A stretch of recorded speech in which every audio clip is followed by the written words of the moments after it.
Welcome back to Geometry, Measurement, and Probability. In this video, we pick up in section 11.3, talking about the sum of the measures of an angle of a triangle. The sum of the measures of the interior angles of a triangle is 180 degrees. You can see in our figure, you can think about cutting off the angles of the triangle and putting them together, and they make a straight angle together. Example 10 asks us to find x for each of the following triangles. So in part A, we'd say x plus 80 plus 40 is 180 degrees. 80 plus 40 is 120. Subtract 120 from both sides to solve for x, and we get that x is 60 degrees. Now, look at part B. One angle of this triangle is 90 degrees. I know that because of the box. That tells me that that is a right angle, which measures 90 degrees. So 90 plus x plus 2x is 180 degrees. Bring down the 90. X plus 2x is 3x. To solve for x, subtract 90 from both sides. Divide both sides by 3, and we get that x is 30, or 30 degrees. Our next two examples review from our last video about our parallel lines. The framework for a tire jack makes a parallelogram. We know that angle ADC is 50 degrees, and we want to find the measures of the other angles of the parallelogram. We talked about that alternate interior angles are congruent, alternate exterior angles are congruent, and corresponding angles are congruent when lines are parallel. Here we have two sets of parallel lines. Line AD is parallel to line BC. Also, line AB is parallel to line DC. Now, angle 4 is 50 degrees because angle 4 and angle ADC are corresponding angles. And when lines are parallel, our corresponding angles are congruent, or they have the same measure. Then I noticed that angles 1 and 4 form a straight angle, so that means their measures add up to 180 degrees. Plug in 50 for the measure of angle 4, subtract 50 from both sides, and we get that the measure of angle 1 is 130 degrees. Angles 2 and 4 are alternate interior angles, and so they are congruent. That tells me that the measure of angle 2 is 50 degrees. Then last, I think about angles 2 and 3. Now these are what we call consecutive interior angles. The sum of consecutive interior angles when we have lines that are parallel is 180 degrees. Substitute 50 for the measure of angle 2, subtract 50 from both sides, and that tells us that the measure of angle 3 is 130 degrees.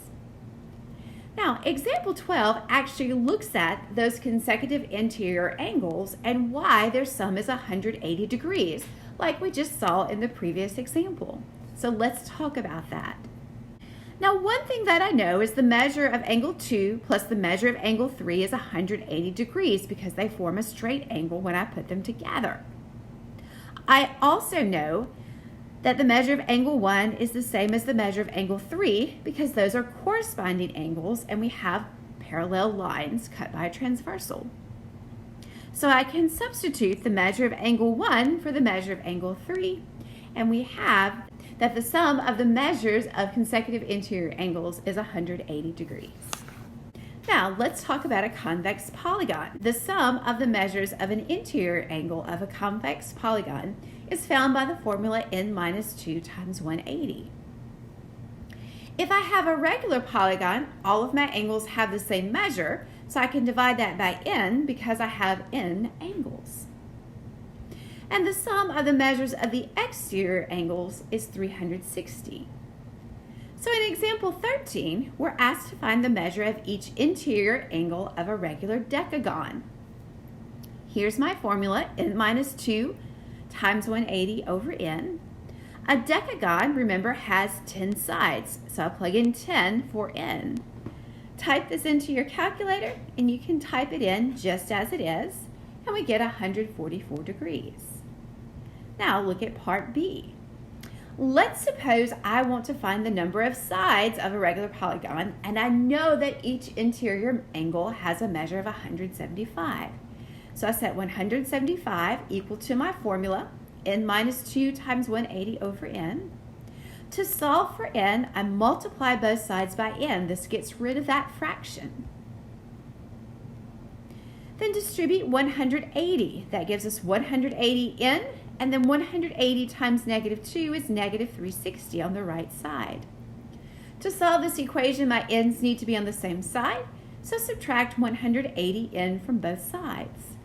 That gives us negative 5n on the left and negative 60 on the right of the equation. Divide both sides by negative 5, and n is 72. So we would have a 72gon.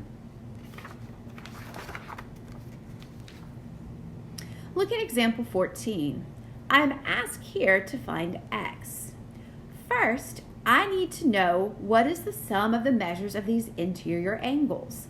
Well, this polygon has 7 sides, so I'll plug in 7 for n.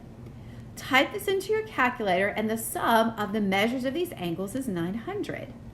So that tells me that 900 equals 2x plus 2x plus x plus 2x plus 2x plus 2x plus x. When I combine like terms on the right side, add all those x's together, that gives us 12x. Divide both sides by 12, and we get that x is 75. Now look at example 15. Here we know the measure of one interior angle of a regular polygon is 160 degrees. And we want to know how many sides the polygon has. So 160 equals my formula, n minus 2 times 180 over n. To solve for n, I multiply both sides by n. This gets rid of my fraction. Distribute the 180.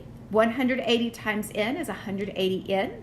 And 180 times negative 2 is negative 360. To solve this equation, my n's need to be on the same side, so subtract 180n from both sides. That gives us negative 20n on the left side of our equation and negative 360 on the right.